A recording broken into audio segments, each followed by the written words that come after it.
Hi, Megan Edwards from BareTalk TV. And today we are talking to Suzette Laqua, who is the founder of the Vancouver Web Fest, which is happening starting the 19th of April until the 21st. Yeah, so Thursday to Saturday, we changed the dates this time. We used to do Friday to Sunday.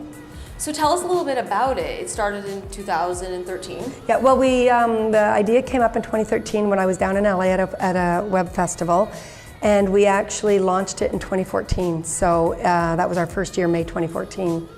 And what exactly can people expect when they go? Well, I mean, when we started it, what we did is it was very festival, and we are still festival, where we would show international and local screenings of the web series, like 1 or 2 episodes, as well as have some panels.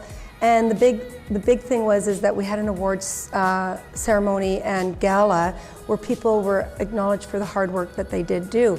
And we had it over 2 days, and then we brought in a third day, and we brought in workshops, panels, keynotes, also the screenings, because again, I think it's really important because people, they don't understand that the access they've got on the internet to see these shows, but they sometimes aren't aware that these shows exist.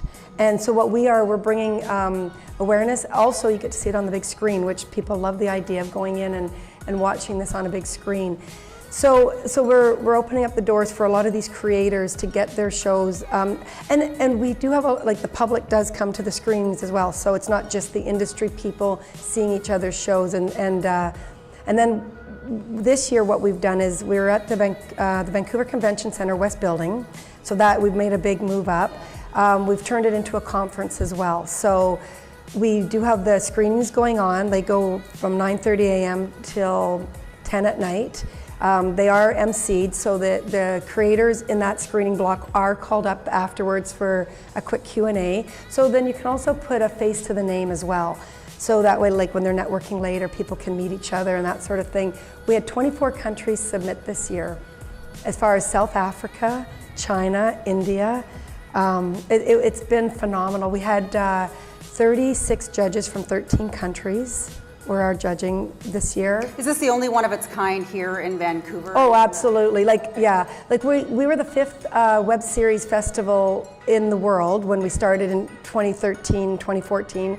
And I think there's about 40 or 45 now, but we're the only one like us in the world, actually. So not just in Canada, in the sense of where we've gone into the festival part, and I say festival loosely in the sense of the screenings and that sort of thing, and into a conference now where, again, people are learning and understanding, and there's workshops and panels and keynotes. And so going 3 full days at the convention center. So it's pretty exciting. This is the big, huge leap that we took this year. Okay, so I'm just curious as far as web series as a platform compared to film and television, and how has it grown and where is it going? Well, I mean, it's grown to the point where literally back in the olden days, like 5 years ago, no, I'm kidding, the olden days of people always had the misconception that a college student was filming on their phone and that was the web series. It's like, no, I mean, it's a full-on, ordeal. Yeah, we're talking everything from directors to producers to editors to actors to, and there are a lot of people that do a lot of those things themselves, but it's grown to the point where, for instance, our submissions over the last couple of years, IndieWire out of New York interviewed me last year, and they dubbed us the Sundance of Web Fest, because we get studios submitting up against the indies, and they go with the judges. The judges don't care. They don't care if it says, CBC or CBS or whatever the studio that's sending it in. They don't care. They watch it for what it's worth, and they rate it for what it's worth. And so so we've had, in fact, Disney submitted this year. Really? Yeah, we had Disney submit. So we've got some creators coming over from Malaysia, so Maker Studios, and we had Ron Howard's company come up 2 years ago, to do a panel, New Form Digital. Last year we had Ben Silverman's company. Ben Silverman started The Office and Big Brother. His company came up, and there was a keynote as well, Propagate. And again, it's just they're coming to me to ask if they can be part of our festival.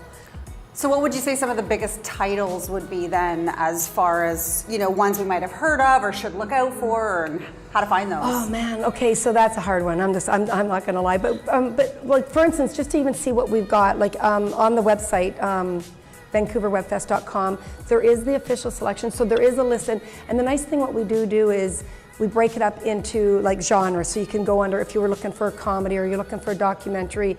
Like even the Knowledge Network has, you know, submitted this year, you know, one of their documentaries. So it's really cool, but it depends what you're looking for as well. So again, some of the titles, you know, because one of the ones that I did want to tell you, like for instance, Daisy and the Gumboot Kids. So it's a children's show, and we've got Daisy, and then there's Scout and the Gumboot Kids. But these are shows that are done locally here in Vancouver, but are phenomenal. Like they're brilliant, and they're picked up, and they're actually going to have the mascot at Vancouver Web Fest this year, you know, so if you want to see Saturday morning, girls, you know, if you want hugs. But one of the things that, again, like we're looking at is just the countries that they're coming from and who's behind making them. Like, you know, some of these people are, like they said, they go right into the studios to get them done now. So, and as far as name dropping, like they probably wouldn't really know them. There is one though, let me just think if I can.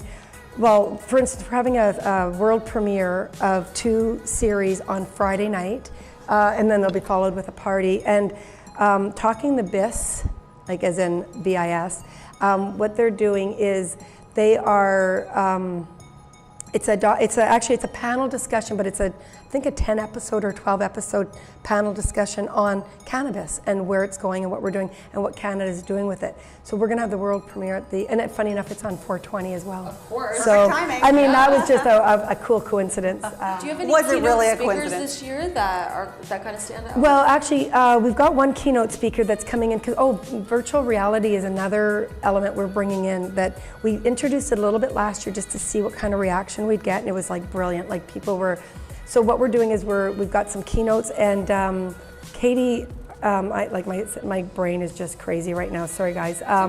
Katie Newton is coming in as a keynote for the VR.